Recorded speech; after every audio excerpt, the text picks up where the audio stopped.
जय हिंद साथियों। आज आपसे बात करने वाले इंद्रप्रस्थ यूनिवर्सिटी के यूएस आईसीटी के बारे में। जैसे कि मैंने आपसे पहले बोला था कि अब जितने भी कॉलेज रह गए हमारे आईपीयू के अंदर, जो मेन टॉप कॉलेज है जिनकी मैंने बात करी थी, मैंने पिछली वीडियो में उनके बारे में बात कर रही कि कौन कौन से कॉलेज का रिव्यू आने वाला है। उनमें सबसे पहला कॉलेज जो इसका मैं रिव्यू लेकर आ रहा हूँ वो है हमारे पास US ICT, university school of information communication and technology. थक गया मैं नाम लेता लेता।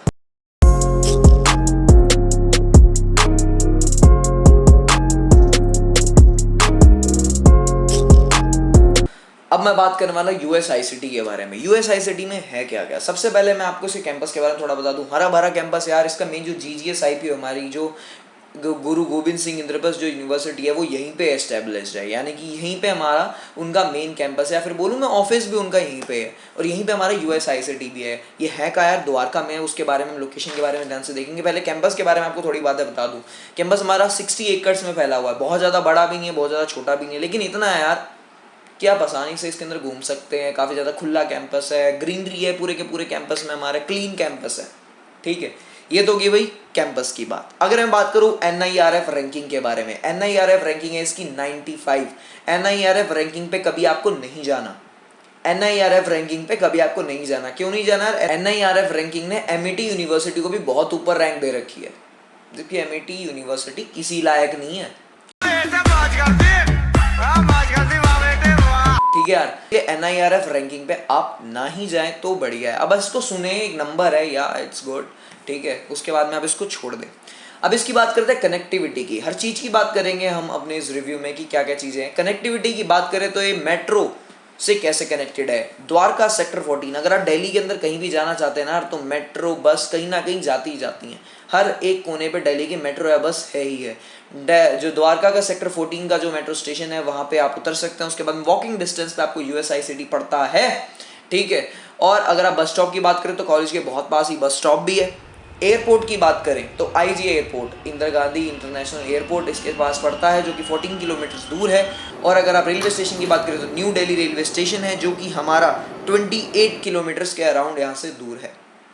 ठीक है, तो की कनेक्टिविटी की बात। लोकेशन की बात करें तो है द्वारका सेक्टर 16 में। यार इसकी लोकेशन बहुत ज़्यादा अच्छी है। द्वारका के अंदर हैंग आउट प्लेसेस काफ़ी ज़्यादा है, ठीक है। इसके बहुत ही पास एक वेगस मॉल है, जो कि बहुत ही ज़्यादा बढ़िया मॉल है और न्यूली डेवलप्ड मॉल है। इसके अंदर बिल्कुल नया मॉल बना है और बहुत ही ज़्यादा बढ़िया मॉल है, ठीक है। मॉल की मार्केटिंग, ठीक है यार। ये मतलब यहाँ पे हैंग आउट प्लेसेस बहुत ज़्यादा है। हर 1 किलोमीटर पे आपको कोई ना कोई मॉल मिल ही जाएगा जहाँ पे आप हैंग आउट कर सकते हैं। द्वारका एक बहुत ज़्यादा बढ़िया इलाका है। यहाँ पे क्लीन सिटी रहती है। अगर मैं बात करूँ दिल्ली के अंदर सबसे बढ़िया जो इलाका है हमारा, वो हमारा द्वारका आता है। द्वारका के अंदर हर चीज़ क्लीनलीनेस से चल रही होती है, ठीक है ना यार।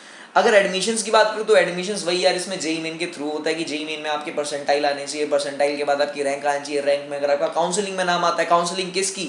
इंद्रप्रस्थ यूनिवर्सिटी की। मैं इंद्रप्रस्थ यूनिवर्सिटी की काउंसलिंग के बारे में बात कर चुका हूँ। कहाँ पे कर चुका हूँ? एडमिशन्स इन बीटेक आफ्टर जेईई, मेरी जो वीडियो है आप उसको देख सकते हो, उसमें आपके मिल जाएगी काउंसलिंग के बारे में। आपको जेईई मेन देना होता है, जेईई मेन के थ्रू आपका इसमें एडमिशन होता है इंद्रप्रस्थ यूनिवर्सिटी की काउंसलिंग से, ठीक है। अब मैं बात करता हूं कि इसके अंदर कौन कौन से कोर्सेज ऑफर किए जाते हैं। इसके अंदर computer science engineering, electronics and communication और इंफॉर्मेशन टेक्नोलॉजी, ये 3 कोर्सेज ऑफर किए जाते हैं। इसमें भी डुअल डिग्री ऑफर करी जाती है। डुअल डिग्री का मतलब क्या होता है? BTech plus MTech. आपको पहले बीटेक करनी है, फिर आपको एमटेक करा देंगे साथ ही साथ ही उसी सेम इंजीनियरिंग के अंदर, उसी सेम स्ट्रीम के अंदर, या मैं कहूँ ब्रांच के अंदर है। कंप्यूटर साइंस में आपको एमटेक भी हो जाएगी, और या फिर आप इंफॉर्मेशन टेक्नोलॉजी में ले रहे हैं तो उसमें भी आपकी सीधा एमटेक हो जाएगी, या इलेक्ट्रॉनिक्स एंड कम्युनिकेशन में भी। तो क्या मेरे को एमटेक करनी पड़ेगी, या क्या मेरे को पूरा 4 साल बीटेक 2 साल एमटेक पूरे 6 साल लगाने पड़ेंगे? नहीं यार, मैंडेटरी नहीं है। अगर आपने बीटेक के बाद बोल दिया नहीं मुझे एमटेक नहीं करनी, तो आप छोड़ सकते हो। आपको आपकी बीटेक की डिग्री मिल जाएगी, ठीक है। टोटल सीट्स की बात कर लेते हैं। इसमें टोटल सीट्स हैं 180। कैसे भाई? एक ही शिफ्ट है इसके अंदर, 180 60 60 60, तीनों के तीनों हमारे कोर्सेज में है। कंप्यूटर साइंस इंजीनियरिंग में 60, इंफॉर्मेशन टेक्नोलॉजी में 60 और इलेक्ट्रॉनिक्स एंड कम्युनिकेशन में 60, ठीक है। अब बात करते हैं कट ऑफ की कि कितनी रैंक पे आपका एडमिशन हो जाएगा। सबसे पहले तो मैं आपको बता दूं कि इंद्रप्रस्थ यूनिवर्सिटी में एक चीज़ है कि यहाँ पे 85% सीट्स दिल्ली के कैंडिडेट्स के लिए फिक्स्ड है। अब आप दिल्ली के कैंडिडेट हैं कि नहीं आपको कैसे पता?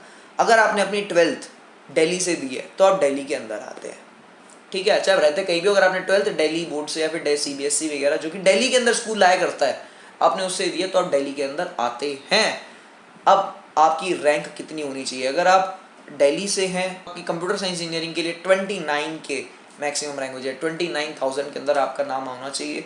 अगर आपको इलेक्ट्रॉनिक्स एंड कम्युनिकेशन चाहिए तो आपका 47 के अराउंड होना चाहिए, यानी कि 47,000 के अंदर आपका नाम होना चाहिए रैंक।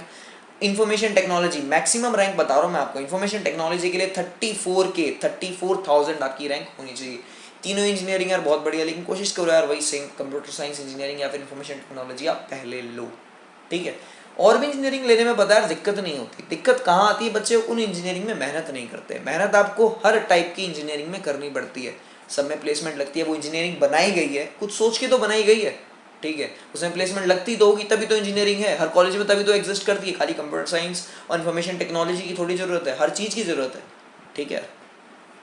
अगर आउटसाइड दिल्ली कैंडिडेट्स की बात करूं तो उसमें कंप्यूटर साइंस इंजीनियरिंग की जो रैंक मैक्सिमम रैंक जो जाती है वो जाती है 25,000, इंफॉर्मेशन टेक्नोलॉजी की जाती है 29,000, इलेक्ट्रॉनिक्स एंड कम्युनिकेशन की जाती है 34,000, ठीक है।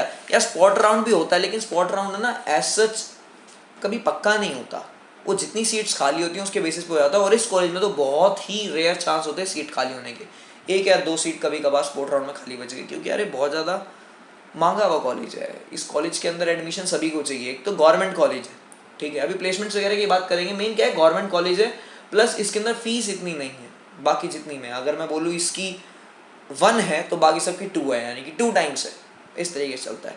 प्लेसमेंट्स की बात करते हैं हम, जो कि आप लोग जानना चाहते हैं बड़ी उत्तेजना के साथ। प्लेसमेंट जो है इसकी वो नॉट दैट मच गुड है।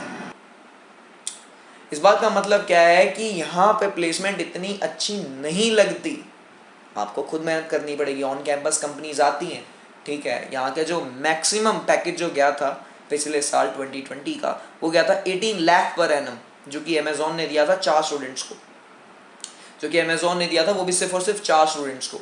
और जो उसका लोएस्ट पैकेज गया था वो गया था 3 लाख पर एनम, बेइज्जती सी हुई है। फिर भी इसका जो एवरेज पैकेज जाता है वो जाता है 5 to 6 लाख पर एनम। यार देखो ये कॉलेज है ना थोड़ा पिछड़ा वासा है प्लेसमेंट के मामले में, प्लेसमेंट इसमें इतनी नहीं लगती, इसलिए बस प्लेसमेंट को छोड़े अगर सब चीज़ों की बात करूँ तो सब चीज़ों में अव्वल नंबर पे है। लेकिन एट दी एंड हमको तो प्लेसमेंट चाहिए ना, ठीक है। आगे बात करते हैं, थी होगी प्लेसमेंट की बात। यहाँ का मास रिक्रूटर जो है वो है TCS।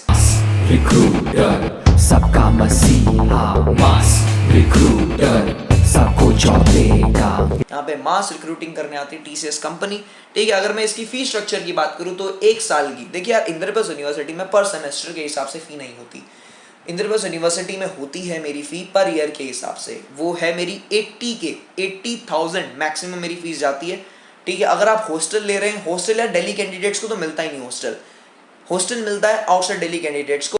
हमारे मन में तुम्हारे लिए जो और बढ़ और हॉस्टल की फी मिला है तो करीबन 1.4 लाख के अराउंड पड़ती है, यानी कि 1,40,000 के अराउंड, ठीक है। हॉस्टल से बढ़िया तो यार फिर PG होता है। अगर मैं आपको मैं स्पोर्ट्स फैसिलिटीज़ की बात करूँ तो यहाँ पे सब कुछ है। यहाँ पे क्रिकेट ग्राउंड है, यहाँ पे फुटबॉल ग्राउंड है, यहाँ पे बास्केटबॉल कोर्ट है, यहाँ पे टेनिस कोर्ट है, यहाँ पे रनिंग ट्रैक है, यहाँ पे क्या कुछ नहीं है, सब कुछ है। यहाँ पे कबड्डी यहाँ खिलाई जाती है, वॉलीबॉल यहाँ खिलाई जाती है, सब कुछ खिलाई जाती है। स्पोर्ट्स के लिए एक बहुत ही बढ़िया जगह है ये।